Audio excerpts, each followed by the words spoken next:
انتہائے عشق ناول بہت ہی رومانٹک اور ایموشنل ناول ہے۔ ناظرین اپنے کومنٹس اور لائک کا اظہار ضرور کیجیے تاکہ ہماری حوصلہ افزائی ہو سکے۔ جی تو چلتے ہیں پارٹ نمبر 9 کی طرف۔ وہ دونوں یونی سے سیدھی بک شاپ آئی تھی۔ آبی میڈم کو ناول لینا تھا، وہ تو اسے بھی گھسیٹ لائی تھی۔ وہ دونوں کتابیں چیک کر رہی تھی۔ جس ناول کے لیے آبی یہاں آئی تھی وہ ابھی تک اسے نہیں ملا تھا۔ آگے بڑھ کر بک شیلف پر چیک کر رہی تھی۔ جب تھوڑی آگے اسے ناول کا کور دکھائی دیا تھا۔ وہ خوشی سے آگے بڑھی، ہاتھ بڑھا کر ناول کو اٹھانا چاہا۔ جب دوسرا ہاتھ بھی ناول کی طرف بڑھا، آبی نے چونک کر سامنے دیکھا، وہاں ایک خوش شکل سا لڑکا کھڑا تھا۔ اس کے دیکھنے پر ایک دم مسکرایا، پھر ناول اٹھا لیا۔ آبی نے حیرت سے اسے دیکھا اور پھر اس کے ہاتھ میں پکڑے ناول کو۔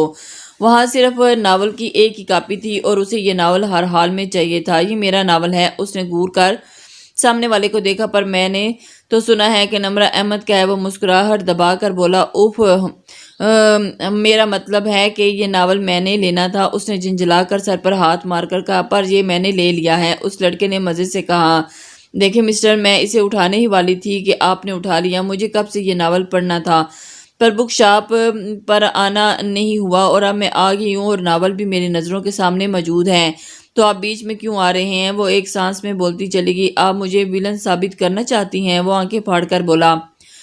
آبی نے ہونک انداز سے اسے دیکھا، بھئی آپ نے ہی تو کہا ہے کہ آپ کے اور اس ناول کے بیچ آ گیا ہوں، تو بیچ میں تو ویلن ہی آتا ہے نا۔ اس کی ہونک صورت دیکھ کر اس نے مشکل سے اپنی ہنسی کا گلا گھونٹا۔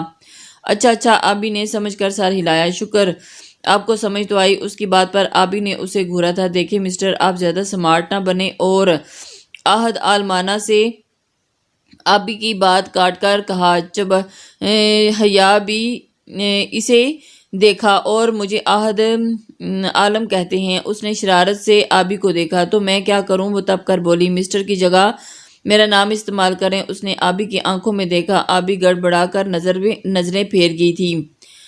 ویسے آپ کا نام کیا ہے؟ عہد نے مسکرا کر پوچھا۔ کیا بتاؤں؟ کیوں بتاؤں؟ میں کیوں اجنبی لوگوں کو اپنا نام نہیں بتاتی؟ آبی نے آنکھیں سکیڑ کر اسے دیکھا اور وہ اس کی طرف اور بھی غور سے دیکھنے لگا۔ اوئے آبی، کس سے باتیں کر رہی ہو؟ جلدی کرو، گھر بھی جانا ہے۔ نور بولتی ہوئی اس کے برابر میں کھڑی ہوئی۔ اس کا نام لینے پر عہد کہکہ لگا کر ہنسنے لگا، جبکہ آبی کا دل چاہا کہ وہ نور کی بچی کا سر پھوڑ دے۔ غلط وقت پر انٹری لی تھی منحوس نے۔ اس نے دانت کچا کر نور کو دیکھا۔ کیا ہوا؟ ایسے کیوں دیکھ رہی ہو؟ نور نے حیرت سے پوچھا۔ کچھ نہیں، آبی حیا چبا کر کہتی اس لڑکے کو دیکھنے لگی جو دانت نکال رہا تھا۔ یہ لیں آبی صاحبہ۔ اس نے ہنس کر اس کے نام پر زور دے کر کہا، پھر آبی کا ہاتھ تھام کر ناول اس کے ہاتھ پر رکھ دیا۔ آبی نے ناول تھام کر جھٹ سے ہاتھ پیچھے کیا۔ ویسے اب ناول پڑھ کے آپ کو مجھے بھی سنانا پڑے گا۔ وہ شرارت سے بولا، زیادہ فری ہونے کی ضرورت نہیں ہے، میں کیوں آپ کو ناول سنانے لگی؟ اس نے جل کر اس مسکراتے شخص کو دیکھا، جبکہ نور ہونک بنی ان دونوں کو دیکھ رہی تھی۔ یہ چل کیا رہا ہے؟ ہو سکتا ہے وقت ہمیں پھر سے سامنے لے آئے، تو پھر تو آپ سے ضرور ناول سنوں گا۔ وہ ہنس کر انہیں بائے کرتا وہاں سے چلا گیا اور دونوں لڑکیاں حیران سی کھڑی رہ گئیں۔ نور نے چونک کر آبی کا کندھا ہلا کر پوچھا، یہ کون تھا؟ یہ ایک پاگل آدمی تھا جو میرا دماغ کھا رہا تھا، آبی نے دانت پیس کر کہا۔ اور پر کیوں؟ نور نے مسکرا کر اس کے چہرے کو لال دیکھا۔ کیونکہ اس کا دماغ خراب تھا، وہ کھا جانے والے انداز میں کہتی وہاں سے کاؤنٹر کی طرف بڑھی، جبکہ نور ہنسی دباتی اس کے پیچھے گئی۔ کاؤنٹر کے پاس وہ بھی کھڑا تھا۔ جاتے ہوئے وہ آبی کی طرف تھوڑا سا جھکا، پھر ملیں گے ہنس کر کہتا وہ جھٹ سے شاپ سے باہر نکل گیا۔ تم سے ملتی ہے میری جوتی؟ آبی کو اس بات پر خوب غصہ آیا۔ کتابیں اٹھا کر وہ شاپ سے باہر نکلی اور اس کے پیچھے آتی نور اس کی حالت کو انجوائے کرتی ہنسنے میں مصروف تھی۔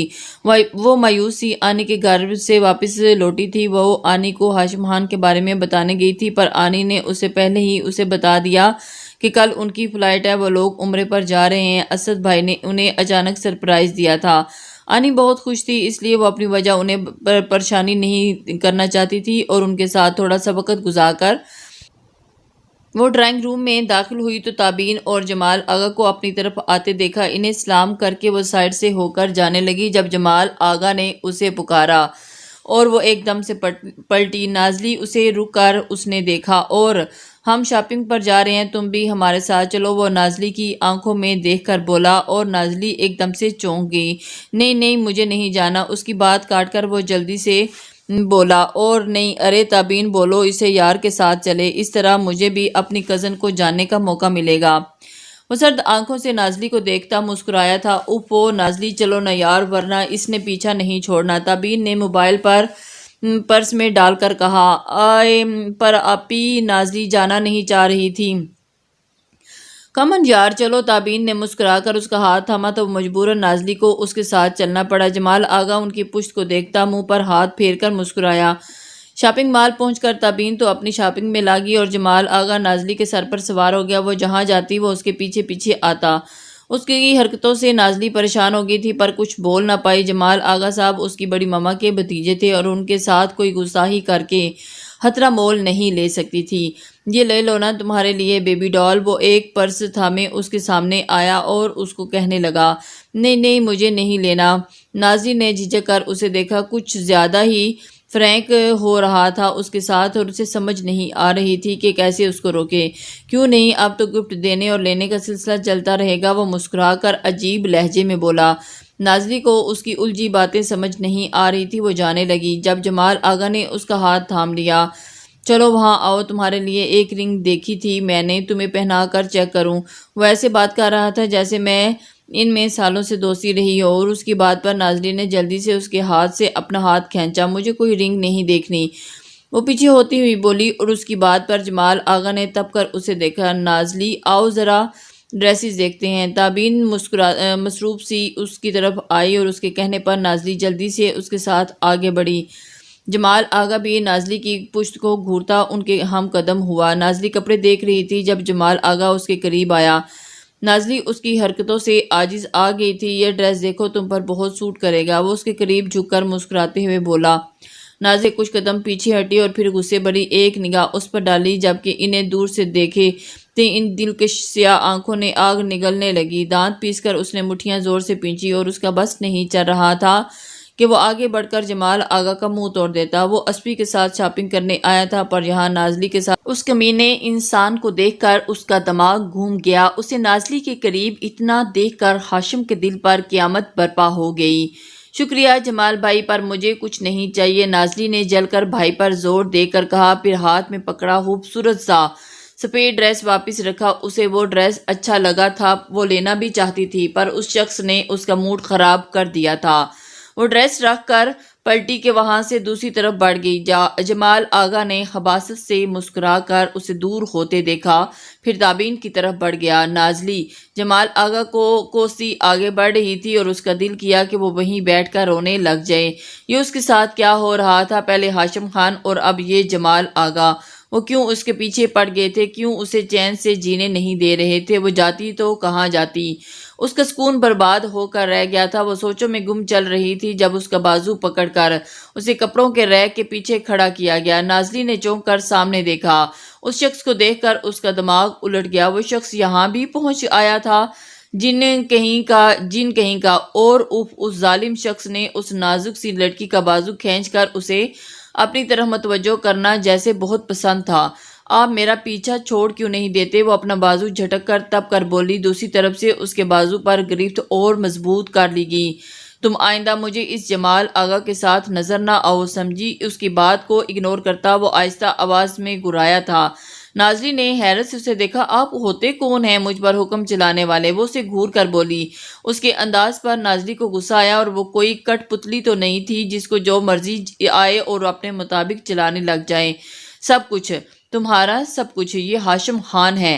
اس کی نیلی آنکھوں میں دیکھ کر وہ سنجیدہ سے بولی۔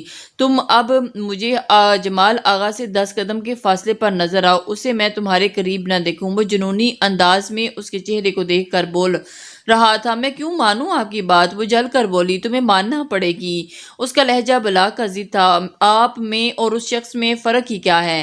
دونوں ایک جیسے ہیں۔ وہ جلتی آنکھوں سے اسے دیکھنے لگی۔ اس میں اور مجھ میں زمین آسمان کا فرق ہے، یہ تم جلد جان جاؤ گی، ہاشم خان نے چبا کر کہا۔ وہ لڑکی اسے 3rd کلاس آدمی سے ملا رہی تھی۔ وہ سمجھتی کیوں نہ تھی کہ وہ اسے عشق کی حد تک چاہتا تھا، جبکہ وہ جمال آغا اپنے بدلے میں سب کر رہا تھا۔ پہلے آپ نے اور اب اس شخص نے میری راہوں میں کانٹے بچھانے بچھا دیے ہیں، میں کیا کروں؟ ہاں کہاں جاؤں؟ آپ دونوں سے بچ کر نم آواز میں کہتے اس کی آنکھوں میں ایک دم آنسو گرا۔ وہ نہ چاہتے ہوئے بھی اپنا دکھ اس ظالم شخص سے بانٹ بیٹھی تھی جو اس دکھ کا سبب تھا۔ اس کی نم آنکھوں کو دیکھ کر ہاشم ایک دم سے نرم پڑا، غصے جیسے ہوا بن کر اڑ رہا تھا۔ وہ گم سی اس کی آنکھوں کو دیکھنے لگا، وہ شخص جس کی آنکھوں میں انکار کے سوا کچھ نہیں، نہ جانے کیوں اس کی آنکھوں پہ زندگی لٹانے کو جی چاہتا ہے۔ شششا گلے پل اس نے ہاتھ بڑھا کر اس نرمی سے نازلی کے گال پر رکھا، پر پھر انگوٹھے سے اس کا آنسو صاف کیا۔ رویا مت کرو، ان آنکھوں میں جب آنسو آتے ہیں نا تو ہاشم خان کے دل پر خشر برپا ہو جاتا ہے۔ وہ اس کی جادوئی آنکھوں میں دیکھتا مدھم آواز میں بولا، تمہاری راہوں سے کانٹے چن کر انہیں پھولوں سے سجائے گا یہ ہاشم خان، بس ایک بار میرا ہاتھ تھام کر تو دیکھو۔ اس نے سرگوشی کرتے اپنا مضبوط ہاتھ اس کے سامنے پھیلایا۔ نازلی جو اس کے سحر زدہ باتوں میں جکڑی جا رہی تھی اور اس کا بڑا ہاتھ دیکھ کر چونکہ وہ خواب سے نکل کر حقیقت میں لوٹی تھی، وہ شخص اسے بہلا رہا تھا اور وہ ایک پل کے لیے اس کی باتوں میں کھو بھی گئی تھی۔ کتنی پاگل تھی نا وہ! ہاشم تم یہاں کیا کر رہے ہو؟ اسپی کی حیرت زدہ آواز پر ماحول پہ چھایا فسوں جیسے غائب ہوا تھا۔ ہاشم نے ایک دم چونک کر اسپی کو دیکھا، جبکہ اسپی نازلی کو دیکھ کر تھم سا گیا تھا۔ وہ لڑکی کون تھی اور ہاشم نے اسے اس انداز میں کیوں تھام رکھا تھا؟ اسپی کو یوں اپنی طرف دیکھتا پا کر ہاشم نے جلدی سے نازلی کا بازو چھوڑا۔ نازلی تو شرم سے زمین میں گڑی جا رہی تھی، پتہ نہیں وہ شخص انہیں یوں دیکھ کر اسے کس قسم کی لڑکی سمجھا ہوگا۔ نازلی جھٹ سے نظریں جھکا کر وہاں سے نکلی تھی۔ ہاشم کی بے چین نظروں نے اس کانچ سی لڑکی کا دور تک پیچھا کیا اور اس کے انداز کو دیکھ کر اسپی ساری بات سمجھ چکا تھا۔ ہاشم بنا کچھ کہے خاموشی سے آگے بڑھ گیا۔ اسپی مسکراہٹ دبا کر اس کے پیچھے ہو لیا۔ تو یہ تھی ہاشم کی محبت! آج تو محبت محترم رنگے ہاتھوں پکڑے گے، اب تو محبت سے انکاری ہونے کا کوئی سوال پیدا نہیں ہوتا۔ بیوہ ناول میں سردیے بیٹھی تھی جب نور نے اسے پکارا، ہوں کیا ہوا؟ وہ چونک کر اس کی طرف متوجہ ہوئی۔ چھوڑو اسے، آؤ لان میں بیٹھ کر گپیں لگاتے ہیں، کتنا بور دن ہے۔ وہ بیڈ سے اٹھتی سستی سے بولی، ابھی تو میں کہیں نہیں جاؤں، پڑھنے دو مجھے۔ آبی جواب دے کر پھر سے ناول پڑھنے لگی۔ نور نے منہ بنا کر اسے دیکھا۔ آبی؟ نور پھر بولی۔ ہوں، آبی نے بنا سر اٹھائے جواب دیا۔ وہ تمہارا جوڑواں جن کہاں ہے؟ نظر نہیں آتا آج کل؟ نور بال سمیٹتی اٹھ کر کھڑکی کی طرف بڑھی تھی اور آبی نے، کیوں اس وقت اس آفت کو یاد کر رہی ہو؟ ابھی آ گیا تو ناک میں دم کر دے گا، آبی نے ناک چڑھا کر کہا۔ اچھا ہے آ جائے، کم سے کم یہ بوریت تو دور ہوگی نا۔ تو جاؤ بلا لاؤ۔ آبی بات کر کے پھر سے ناول پڑھنے لگی اور آبی نور سے پھر پکارا۔ آبی کا دل چاہا کہ اپنے بال نوچ لے۔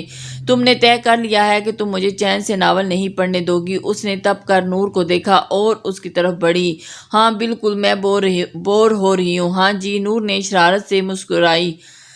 تم ہو ہی چڑیلو، مصنوعی حبکی سے کہتی ناول سائیڈ پر رکھ کر اٹھ کھڑی ہوئی اور باہر کی طرف جانب بڑھ گئی۔ وہ ویسے ابھی وہ بک شاپ والا لڑکا تھا، بڑا سمارٹ نہیں نا؟ نور کی شرارتی رگ پر تو پھر وہ بول پڑی، اس بدتمیز کا تو ذکر بھی نہ کرنا۔ ابھی پھاڑ کھانے کو دوڑی تھی، ایک ہی ملاقات میں اس نے تمہارا کیا حال کر دیا؟ نور نے ہنس کر کہا۔ کیا حال؟ آبی نے گڑبڑا کر منہ پر ہاتھ پھیرا اور اس کے ذکر پر چڑیلوں کی طرح کھانے کو دوڑتی ہو، دفعہ ہو نور کی بچی۔ آبی نے تپ کر اس کے کندھے پر چپت لگائی۔ اچھا معاف کر دو چڑیل، نور نے اسے مزید چڑھایا۔ آبی منہ بنا کر بڑبڑانے لگی، جبکہ اس کی شکل دیکھ کر نور کی ہنسی نکل گئی۔ تبھی کمرے کا دروازہ کھلا، دونوں نے چونک کر اس کی طرف دیکھا۔ وہ بڑی بیگم صاحبہ بے ہوش ہو گئی ہیں، بوا نے ہانپتے ہوئے انہیں بتایا۔ دونوں کے چہرے کا رنگ اڑا اور پھر اگلے پل وہ بھاگتی ہوئی کمرے سے باہر نکلی۔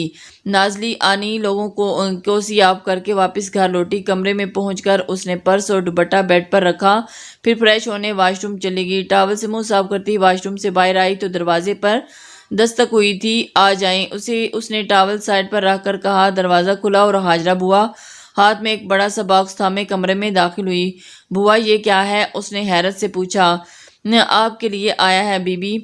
وہ باکس کو بیڈ پر رکھتی کمرے سے نکل گئی۔ نازلی حیرت سے بیڈ پر بیٹھی، پھر ہاتھ بڑھا کر اس چمکتے باکس کو کھولا تو اس کی آنکھیں حیرت سے پھیل گئی۔ اندر وہی سفید ڈریس تھا جسے وہ اس دن لینا چاہتی تھی، پر جمال آغا کی حرکت کی وجہ سے بنا لیے ہی آ گئی تھی۔ اس نے ایک ہاتھ سے ڈریس تھاما اور دوسرے ہاتھ میں وہ چھوٹا سا کارڈ پکڑا جو ڈریس کے ساتھ رکھا تھا۔ کس نے بھیج دیا؟ وہ کارڈ کھولتے ہوئے بڑبڑائی، کارڈ پر نظر ڈالی، تمہارے لیے بس اتنا ہی لکھا ہے۔ اس کی آنکھیں تھوڑی نیچے گئی تو ایک طرف اس شخص کا نام لکھا تھا، ہاشم خان۔ نازلی کا دماغ سن ہونے لگا تھا۔ اف، یہ شخص اسے اس کے حال پر کیوں نہیں چھوڑ دیتا؟ کیوں ہاتھ دھو کر اس کے پیچھے پڑ گیا تھا؟ اف اللہ، میں کیا کروں؟ اس نے سر ہاتھوں میں اگر گرا کر خود کلامی کی جب ایک دم سے دروازہ کھلا۔ نازلی نے چونک کر سامنے دیکھا، وہاں تابین کھڑی تھی۔ نازلی ڈر سے گئی کہ کہیں تابین کو معلوم تو نہیں ہو گیا کہ اس شخص نے اس کے لیے گفٹ بھیجا ہے۔ اس نے جھٹ سے کارڈ والا ہاتھ پیچھے کیا۔ اور کیا ہوا آپی؟ تابین کو دیکھتی وہ اٹھ کھڑی ہوئی۔ وہ مجھے کیا ہونا ہے؟ بس تمہیں یاد دلانے آئی ہوں کہ شام کو میری برتھ ڈے پارٹی ہے، تیار رہنا۔ یہ نہ ہو کہ دوسری پارٹیز کی طرح اس سے بھی غائب نظر آؤ۔ وہ منہ بنا کر کہتی آگے بڑھی اور اس کی نظر بیڈ پر پڑے ڈریس پر پڑی۔ اس نے آگے بڑھ کر ڈریس اٹھایا۔ واو، اٹس بیوٹیفل۔ کس نے گفٹ کیا؟ اس نے مسکرا کر نازلی کو دیکھا۔ نازلی کے چہرے سے ہوائیاں اڑنے لگی۔ وہ مجرم نہ ہوتے ہوئے بھی مجرم بن گئی تھی۔ وہ اس کی طرف ایک دم سے حیران ہو کر دیکھنے لگی۔ وہ آپی؟ نازلی نے بے ہوش ہونے کو تھی۔ آنی نے گفٹ کیا ہے۔ وہ جھٹ سے جھوٹ بول گئی تھی۔ پہلی بار اس نے اس شخص کی وجہ سے جھوٹ بولنا پڑا تھا۔ جانے اس کی جان کس عذاب میں پھنس گئی تھی، اسے کچھ سمجھ میں نہیں آ رہا تھا، بٹ اس نے جھوٹ بول دیا۔ او گریٹ، پھر تم آج شام کو یہی ڈریس پہن کے آؤ۔ اوکے، وہ ڈریس رکھ کر بولی۔ نازلی نے لمبی سانس کھینچ کر اس بات میں سر ہلایا۔ تبین جیسے آئی تھی ویسے ہی چلی گئی۔ نازلی نے کانپتے ہاتھ سے زور سے پیچھے اور پھر ہاتھ آگے کر کے اس کارڈ کو دیکھا۔ اور تمہیں اللہ پوچھے ہاشم خان، وہ رونے والی ہو گئی تھی۔ اس نے غصے سے کارڈ پھاڑ کر ڈسٹ بن میں پھینکا۔ شام کی پارٹی کے لیے حسن ولا کو روشنیوں سے سجا دیا گیا تھا۔ امطل آفندی نے خود اس گرینڈ پارٹی کا اہتمام کیا تھا، آخر ان کی لاڈلی بیٹی کی سالگرہ جو تھی۔ نازلی کھلی کھڑکی کے پاس کھڑی لان میں ہوتی تیاری دیکھ رہی تھی۔ کچھ دیر لمبی سانس کھینچ کر وہاں سے ہٹ کر الماری کی طرف آئی اور کپڑے دیکھنے لگی۔ تابین نے کہا تھا کہ وہ وائٹ ڈریس پہنے۔ وہ اس شخص کا دیا ہوا ڈریس تو کبھی نہیں پہنے گی۔ اس نے اپنے لیے انگوری رنگ کا پیارا سا ڈریس نکالا جس کا بڑا سا نیٹ کا دوپٹہ تھا۔ تیار ہو کر اس نے آئینے میں اپنے سراپے پر نظر ڈالی۔ کچھ خاص نہ تھا، اس کی وہی ہمیشہ والی تھی۔ دوپٹہ شانوں پر ڈال کر جب وہ کمرے سے نکل کر نیچے آئی تو گھر مہمانوں سے بھر چکا تھا۔ کچھ لوگ ہال میں بکھرے تھے تو کچھ لان میں۔ وہ چلتی ہوئی لان میں آئی۔ تابین شہزادی بنی اپنی دوستوں کے درمیان کھڑی تھی۔ ریڈ گاؤن میں وہ بہت حسین لگ رہی تھی۔ نازلی سامنے جا کر رکی۔ ہیپی برتھ ڈے آپی، اس نے مسکرا کر وش کیا۔ ویسے تو وہ رات کو ہی گفٹ دے کر وش کر چکی تھی۔ Thank you, you are. تابین نے مسکرا کر اسے دیکھا، پھر بولی تم وہ وائٹ ڈریس نہیں پہنا؟ جی وہ بس مجھے یہ رنگ پسند آیا تو یہ پہن لیا۔ نازلی نے جھجک کر بات بنائی، اسے جھوٹ پر جھوٹ بولنا پڑ رہا تھا۔ او اچھا، تابین اتنا کہہ کر اپنی دوست کی طرف متوجہ ہوئی۔ نازلی بھی وہاں سے ہٹ کر بابا جان کی طرف بڑھنے لگی جب جمال آغا ایک دم اس کے سامنے آیا۔ اسے دیکھ کر نازلی کو ہاشم کی باتیں یاد آنے لگی۔ تم اب سے مجھے جمال آغا سے 10 قدم کے فاصلوں پر نظر آئے، اسے میں تمہارے قریب نہ دیکھوں۔ وہ گمبھیر آواز جیسے نازلی کے کان کے قریب سرگوشی کر رہی تھی۔ اگلے پل وہ جمال آغا کو اگنور کرتی دوسری طرف ہو کر جانے لگی۔ وہ شخص کے کہنے پر تھوڑی جا رہی تھی، اسے خود سے بھی تو جمال آغا زہر لگتا تھا۔ نازلی نے یہ سوچ کر اپنے دل کو تسلی دی۔ ہیلو کزن صاحبہ، جمال آغا اس کے رشتے پر آ کر بولا تو مجبوراً نازلی کو رکنا پڑا۔ بے وفا لڑکی، ایسے نظریں پھیر کر کیوں جا رہی ہو؟ وہ مزے سے بولا تو نازلی اس کے انداز پر جھٹکا لگا۔ جمال بھائی، مجھے سب سے ملنا ہے، سو ایکسکیوز می، وہ سنجیدگی سے بول کر جانے لگی جب پھر سے اس کے سامنے آیا۔ پہلی بات، میں تمہارا بھائی نہیں ہوں، اس نے گھور کر کہا، اور پھر دوسری بات، سب کو گولی مارو اور مجھ سے پہلے ملو۔ وہ خباثت سے مسکرایا اور اس کی طرف قدم بڑھانے لگا۔ قطرہ قطرہ میرے حلق کو تر کرتی گئی اس کی باتیں، میری رگ رگ میں اس کی محبت سفر کرتی ہے۔ حسن ولا میں قدم رکھتے ہی ہاشم کی نظر ان پر پڑی تھی۔ اس کی جان جل کر خاک ہو گئی تھی۔ وہ کیسے برداشت کر سکتا تھا کہ اس کی محبت کسی اور کے پہلو میں کھڑی ہو؟ اس سے تو رہا نہیں جا رہا تھا اور اس کے تن بدن میں آگ لگی۔ جمال آغا کی بات پر نازلی نے اسے گھورا اور ایک بدتمیز آدمی تھا۔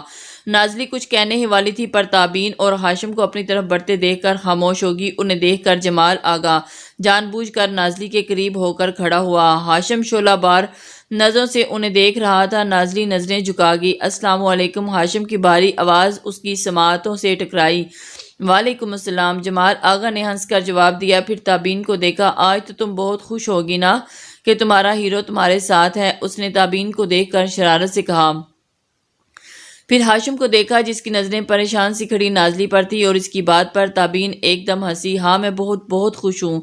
تابین کے لہجے میں خوشی چھلک رہی تھی۔ چلو نازلی، ان لو برڈز کو اکیلے چھوڑ دیتے ہیں اور ہم جا کر اپنی باتیں کرتے ہیں۔ جمال آغا نے ہاشم کو سنجیدہ چہرے کو دیکھ کر چڑھانے والے انداز میں کہا، پھر خاموش کھڑی نازلی کا ہاتھ تھام کر اسے اپنے ساتھ لے جانے لگا۔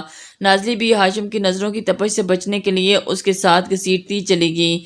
پیچھے کھڑے ہاشم کے دل کو جیسے ہی کسی نے آگ لگا دی تھی۔ وہ لڑکی ایسے کیسے خاموشی سے اس کمینے کے ساتھ چلی گئی۔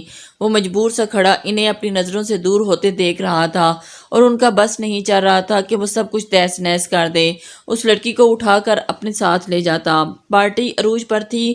تابین کیک کاٹ چکی تھی۔ ہاشم حسن افندی کے ساتھ کھڑا بزنس سے ریلیٹڈ باتیں کر رہا تھا، جبکہ جمال آغا نازلی کو کچھ لڑکیوں کے بیچ پا کر اب تابین کے آگے پیچھے پھرنے میں مصروف تھا۔ کچھ پہلے منظر جب ہاشم کی نظروں کے سامنے سے گزرتے تو اس کی ہستی جل کر خاک ہو جاتی۔ وہ سنجیدہ سا حسن افندی سے ایکسکیوز کرتا وہاں سے ہٹ کر ایک الگ گوشے میں آیا اور وہاں دل کو مزید جلانے کے لیے سگریٹ سلگانے لگا۔ نازلی باتوں میں مصروف تھی جب نوری اس کی طرف آئی۔ نازلی باجی، آپ کی آنے کا فون ہے۔ نوری اس کا موبائل اٹھا کر وہیں لے آئی تھی۔ نازلی ان لڑکیوں سے ایکسکیوز کرتی وہاں سے ہٹی، پھر نوری کے ہاتھ سے موبائل لیا اور شور سے بجتی سیڑھیاں چڑھ کر اوپر ٹیرس پر آئی، کیونکہ سکون سے آنے سے بات کر لے، اور اس افراتفری بھرے ماحول سے وہ اکتا سی گئی تھی۔ خوبصورت سے ٹیرس پر ڈھیر سارے گملے رکھے تھے جن میں رنگ برنگے پھول بہار دکھا رہے تھے۔ نازلی نے سکون بھری لمبی سانس کھینچ کر کالپی کی اور آنی سے بات کرتے وہ آسمان پر نظریں جمائے کھڑی تھی۔ سیاہ رات کی چادر سے جھانکتا روشن چاند سورج بے حد خوبصورت لگ رہا تھا۔ آنی لوگ سعودیہ پہنچ چکے تھے اور کچھ دیر آنی اور لیلا سے بات کر کے اس نے کاٹی، پھر وہی کھڑکی خاموشی سے چاند دیکھنے لگی اور ٹھنڈی ہوا کا جھونکا آیا تو اس نے جھرجھری لے کر چہرے پر آئی لٹ کو کان کے پیچھے کیے۔ اچانک اس نے اپنے پیچھے کسی کی موجودگی کا احساس ہوا۔ وہ چونک کر پلٹی تو سامنے اس شخص کو پایا اور اس کا چہرہ بہت سنجیدہ لگ رہا تھا۔ سیاہ آنکھیں جیسے اس کی روح میں اتر رہی تھی۔ نازلی نے آنکھیں زور سے بند کر کے کھولی۔ اس نے جیسے خود کو مضبوط کرنے کی کوشش کی کہ وہ اب شخص سے نہیں ڈرے گی اور آج وہ اس سے دوسری بات کرے گی کہ آخر وہ چاہتا کیا ہے۔ اب کیا کہنا ہے آپ کو؟ نازلی نے سنجیدگی سے پوچھا۔ تم اس جمال آغا سے دور کیوں نہیں رہتی؟ اس نے تپ کر کہا۔ میں تو اس سے بھی دور رہتی ہوں اور آپ سے بھی، پر پھر بھی اب دونوں میری زندگی کو اجیرن کرنے میں میرے آس پاس آ جاتے ہیں۔ وہ چبا کر بولی۔ وہ اس کھیل سے تک چکی تھی۔ آخر وہ کب تک برداشت کرتی؟ تم مجھ سے دور جا ہی نہیں سکتی، میں ایسا ہونے نہیں دوں گا۔ تمہاری ہر راہ صرف مجھ تک آتی ہے، وہ سنجیدگی سے کہتا اس کی طرف بڑھا۔ اور رہی بات جمال آغا کی، اسے تو اب میں تم سے دور رکھوں گا، وہ دانت پیس کر بولا اور اس سے نہ ڈرنے کا تہیہ کرتی نازلی اس کے انداز میں ایک دم ڈر کے پیچھے کی ہٹی تھی۔ کیوں میری جان عذاب میں ڈال رکھی ہے؟ آخر آپ اس کھیل کو ختم کیوں نہیں کر دیتے؟ وہ پریشانی سے بولی۔ تو میرا ہاتھ قبول کر لو میری محبت کو، تو یہ کھیل ابھی اسی وقت ختم ہو جائے گا۔ اس نے گمبھیر آواز میں نازلی کو دیکھ کر کہا، یہ ممکن نہیں، آپ تابین آپ ہی کی محبت ہے۔ نازلی نے بات ختم کر کے اس کی سیاہ دلکش آنکھوں میں دیکھا۔ پر وہ میری محبت نہیں ہے۔ ہاشم اس کے مزید قریب ہوا۔ میری محبت، میرا عشق تم ہو، جادوئی لہجے میں وہ کہہ کر اسے مزید نازلی کا گال نرمی سے چھو کر پیار سے اس کی آنکھوں میں دیکھنے لگا۔ نازلی جمسگی فضا میں چار سو محبت کی خوشبو پھیلنے لگی۔ محبت کا جادو جیسے اس کے گرد چکرانے لگا، جیسے اس نے ایک ساتھ باندھ لینا چاہتا ہو۔ تم دعا کرو نازلی کہ اسے مجھ سے محبت ہو جائے، ورنہ تمہاری آپ ہی مر جائے گی۔ اچانک نازلی کی سماعتوں سے تابین کے کہے وہ جنونی الفاظ سرسرانے لگے، ایک جھٹکے سے جیسے اسے کسی حقیقت نے میں لا چھوڑا تھا۔ وہ اگلے پل ہاشم کا ہاتھ جھٹک کر منہ پھیر گئی۔ محبت کی خوشبو جادو جو انہیں باندھ لینا چاہتا تھا ایک دم جیسے فضا میں کہیں غائب ہوا تھا۔ نازلی نے لمبی سانس بھری۔ آپ ہی سے محبت کریں یا نہ کریں، پر ملوں گی میں آپ کو کبھی بھی نہیں، یہ بات یاد رکھیے گا۔ وہ کانپتے لہجے کو قابو کرتی مدھم آواز میں بولی۔ اس کی بات پر ہاشم بے ساختہ مسکرایا، پھر اس کا بازو تھام کر اس کا رخ اپنی طرف موڑا۔ تم ہاشم خان سے ابھی واقف نہیں ہو، اگر ہوتی تو یہ بات کبھی نہ کرتی۔ ہاشم خان تمہیں ہر قیمت پر پا کر رہے گا اور وہ ہر طریقہ اپنا جاؤں گا جس سے نازلی حسن افندی میری بن سکے۔ پیچھے ہرگز نہیں ہٹوں گا، میری یہ بات تم بھی یاد رکھنا۔ وہ بالکل سنجیدہ تھا، اس دیوانے کی آنکھوں سے جنون چھلک رہا تھا۔ جانا ہی وہ کیا کر گزرے۔ نازلی کو اس سے خوف آنے لگا اور اس نے اپنا بازو اس کی گریف سے نکالا اور اسے دیکھ کر بولی، اپنی محبت پانے کے لیے دوسروں کو اذیت دینا جائز نہیں۔ اس کا اشارہ تابین کی طرف تھا۔ محبت اور جنگ میں سب جائز ہے، وہ ضدی لہجے میں بولا۔ نازلی اس کی بات پر نفی میں سر ہلایا۔ محبت اور جنگ میں صرف وہ کرنا چاہیے جو جائز ہو۔ اس کی آنکھوں میں آنکھیں ڈال کر بولی، تم اپنی باتوں سے مجھے قائل نہیں کر سکتی۔ اس کی باتوں سے وہ جھنجھلایا تھا۔ میں وہی کروں گا جو مجھے ٹھیک لگے گا، سمجھی تم؟ وہ اس کی طرف سنجیدہ جھک کر سنجیدگی سے بولا۔ نازلی کا دل چاہا کہ اپنا سر پیٹ لے، اور اس کے سامنے ایک خود سر ضدی شخص کھڑا تھا جسے وہ سمجھانے کی ناکام کوشش کر رہی تھی۔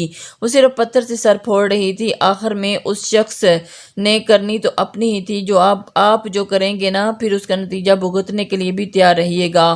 وہ تب کر بولی تو ہاشم ایک دم دلکشی سے مسکرایا۔ اس کا نتیجہ تو بہت حسین اور بہت خوبصورت ہوگا، اس نے سرگوشی کی۔ نازلی اس کی بات سمجھ کر اسے گھورنے لگی، اور یہ کیا تم ہر وقت جوڑا بنائے رکھتی ہو؟ کبھی تو ان سیاہ آبشار کو بہنے دو۔ بات کرتے کرتے اچانک اس کا ہاتھ نازلی کے سر کے پیچھے گیا اور اس نے نازلی کے بال قید سے آزاد کر ڈالے۔ سیاہ بال ایک دم اس کی کمر اور چہرے پر بکھرے تھے، اور اس کی حرکت پر نازلی غم و غصے سے اسے دیکھنے لگی۔ ہاشم نے ہاتھ بڑھا کر اس کے بال کان کے پیچھے کرنے چاہے، پر نازلی نے جھٹ سے اس کا ہاتھ تھام کر اسے روکا تھا۔ آپ کی ہمت کیسے ہوئی میرے بال کھولنے کی؟ جھیل سی آنکھیں سکوڑ کر وہ غصے سے بولی۔ کہو تو پھر سے باندھ دیتا ہوں۔ ہاشم نے مسکراہٹ دبا کر شعلہ جوالا بنی سے اس کانچ سی لڑکی کو دیکھا۔ اللہ پوچھے آپ کو۔ اس کا ہاتھ جھٹک کر وہ غصے سے بولی، ویسے کھلے بالوں میں قیامت لگ رہی ہو۔ اسے دیکھتی سیاہ آنکھیں شوخی میں چمکی تھی، اور اس کی بات سن کر نازلی نے جھٹ کر دونوں ہاتھوں سے بالوں کو سمیٹا۔ اس کی حرکت پر ہاشم ایک دم ہنسنے لگا۔ اس کے محبوب کی ہر ادا جان لیوا تھی۔ وہ کہاں کہاں اسے پاگل دل کو سنبھالتا۔ ویسے تم مجھے اس قدر پیاری کیوں لگتی ہو؟ مدھم سا مسکرا کر دلکشی سے پوچھا۔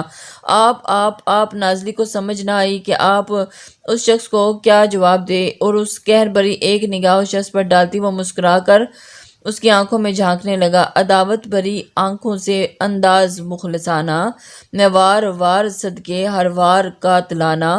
کوئی جواب نہیں مل رہا تھا۔ کچھ پل کے بعد شوخی سے پوچھا گیا، میں کوئی جواب نہیں ڈھونڈ رہی۔ وہ غصے سے اسے دیکھ کر کہتی۔ اگلے پل جھٹ سے سائڈ سے ہو کر نکلی اور پلک جھپکتے ہی ٹیرس سے بھاگی تھی۔